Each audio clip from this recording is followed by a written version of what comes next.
Hi everybody, I'm Kelly. I am the one-person brand, the Halliburton Clothing Co., and today I want to talk about biodegradable fashion. So you have no doubt seen this in marketing. It's sustainable because it's biodegradable, but they never talk about where is it going to go to biodegrade.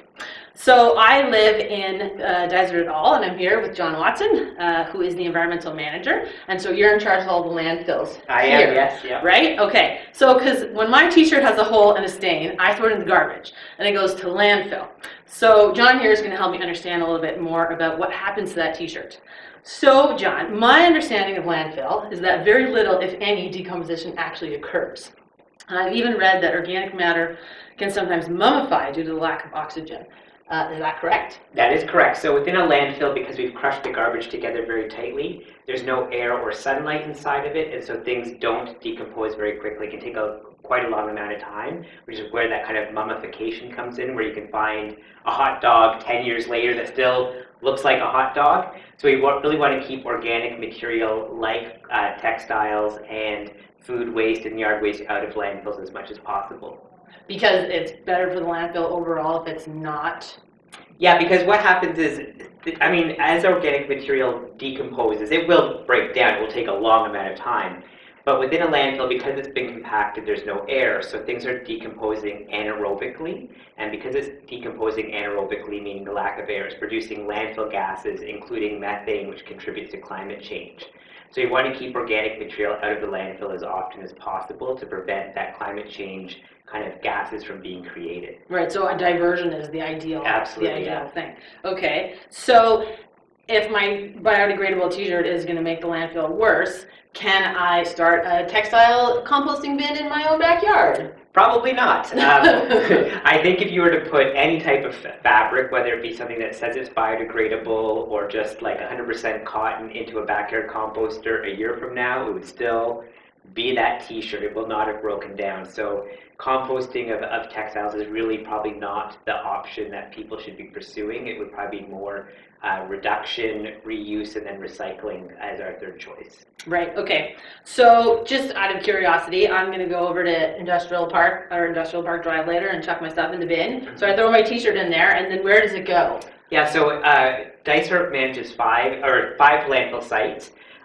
Three of them are full transfer sites, so Halliburton Landfill, Kinesis Lake Landfill, and West Guilford Landfill are complete transfers, so anything you bring in is taken out.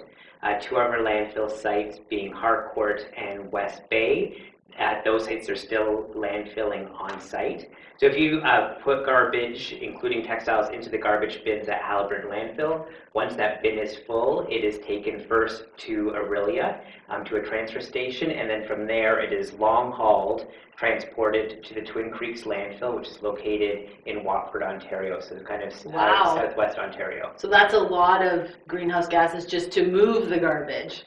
It is, but Dysart is very small in the grand scheme of things, yeah. So we don't have that many trucks. I think we estimated it was about 35 long-haul trucks for garbage over the course of a year, so we aren't generating that much garbage here, but for a population of our size, there are things we can do to reduce, reuse, and recycle to get that garbage down even less. Oh yeah, for sure. I meant that as in, like, if I was living in the GTA, for example, would my garbage have as many kilometers to travel before it reached its final landfill destination? Less, just because they're closer, but they are still hauling their garbage for the most part out. There's only one active landfill in the GTA, and that's in Halton Region, and that's only for Halton Region's waste. Oh, okay. So if you're in Toronto, your garbage is going elsewhere. If you're in Peel, your garbage is going elsewhere. If you're in Durham, your garbage is going to the incinerator, the energy from waste facility in Durham. So. Oh, interesting. Yeah, I didn't know we'd incinerate here. That's pretty cool. So anyway, in Halliburton, those going to landfill. Yeah. So what kind of mitigation techniques do you use to avoid, like the methane emissions that you mentioned, or toxic runoff, or that kind of thing? So our landfills are very, very small. So we are basically doing a lot of monitoring of testing wells that we have around the sites. We're always looking for surface water issues or leachate, and leachate is when water drains through the garbage. You get garbage juice or leachate at the bottom, so we're making sure that's not impacting the local environment. We don't have enough kind of quantity of material to warrant having a landfill gas collection system, which the larger landfills do utilize to help mitigate the methane emissions that those sites would be generating. Oh, that's interesting. Cool. So that was my next question. What are the differences between the way a rural landfill and a city landfill would work? So Yeah, I mean, technologies, the right? technology, absolutely. For a rural landfill, it's essentially a hole in the ground that is filled up, and that is not at all what the modern day landfills in more urban settings are. The larger landfills typically are quite big, 300 acres, versus the few acres that we have. They also will have a liner system, so they're actually putting a geotextile into the ground. There will be about 2 meters of clay to prevent anything from seeping out. They're using something called a hydraulic trap, which is that if there was ever to be a crack in the liner system, water would come in as opposed to leachate and liquids coming out. The garbage juice. The garbage juice. Right. There's pipes at the bottom of those landfills to collect the leachate and pull it away and treat it as wastewater. And then you'll have vertical and horizontal wells drilled through the garbage to help collect the methane gas and then use that methane gas either to flare it or to create electricity. Oh, neat. So those really big landfills do really state-of-the-art and are really minimizing their impacts on their environment. And so they're actually a better option for garbage than some of the sites that maybe we have here where we don't have the ability to have as many environmental controls in place. Right, yeah, well, because there's only 36,000 of us, or whatever the population is right now, right? Yeah. So in those big landfills, like all these different things you're describing, like really, the goal is to stop things from decomposing, right? The goal really is to stop. Yeah, essentially, we want people to be reducing as much as possible, for sure. reusing, recycling, Yes. and ideally, the things that are going into the landfill will be relatively inert and are not going to break down very quickly, because that can cause problems with sinkage, and because we're trying to make those sites very stable because they're going to be around forever. Yeah, basically, right? Yeah. Which is why we need to reduce. So in your opinion, is there any advantage or disadvantage for a textile to be biodegradable if it is going to end up in a landfill? Not particularly, because you also have to think most textiles that are going into a landfill, if they're being thrown out, are in a plastic bag. Yeah. So even then, there's no air, no sunlight, nothing's getting at that fabric. Regardless of how biodegradable it might be. Biodegradable it is. So it's not really the best option. In the city, you have your green bin and you throw your orange peels and your eggshells in it and it goes off somewhere. And my understanding is it's composted in controlled conditions. Absolutely, such as what you mentioned, to reduce gases and leachates and all this kind of stuff. And then we go and buy it back in bags at the garbage or the garden center, right? As compost. Yeah. So thinking about diversion and diverting as much as we can, would it ever be possible to have a similar type of composting facility for textiles that are designed to break down? I doubt we'll see composting of textiles. I suspect we'll see more recycling of textiles. So looking at kind of that hierarchy of reduce, reuse, recycle, we want people to reduce by purchasing better, longer lasting clothing and textiles that will last longer, reusing here in Haliburton, donating to the Haliburton Four Seas Lillian Thrift Store or to the Thrift Warehouse operated by Search Community Services, donating to friends and family is a great way of reusing. And when it comes to recycling, Dysart Council is exploring getting some textile bins that maybe a national vendor would provide service to take those textiles and fabric and be able to recycle it. Right. And so recycling would be the third option. I suspect you'll also see in the next maybe 5 to 10 years, maybe the provincial government mandating that manufacturers of clothing become financially responsible for managing a textile recycling program. Oh, okay. Because it's same as we have for tires, and electronics, and batteries, and blue box materials. If you produce it, you should have to clean it up. You have to clean it up. And so that's definitely where the industry is headed, and I suspect that the fashion clothing industry will head in that direction too over the next 5 to 10 years. Well, that would be amazing because it would really motivate people to stop making so much. Right, yeah. Yeah.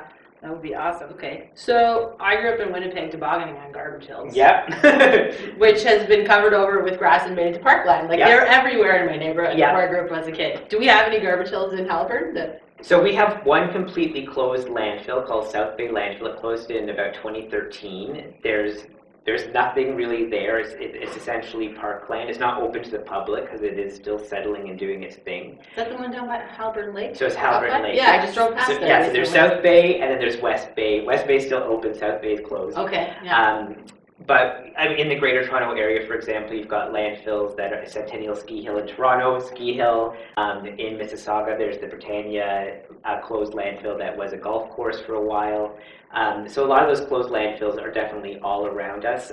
Some are quite historic and even maybe predate plastics being a thing. Well, yeah, the archaeologists are going to want to get in there. Yeah, a lot of, it's amazing what you can find. Yeah. So I think over time, because of the way our depot system works here in Dysart, I suspect even though when we stop landfilling our sites, we'll need to keep them open as transfer stations so residents have an option to drop off materials relatively close to where they're living or cottaging.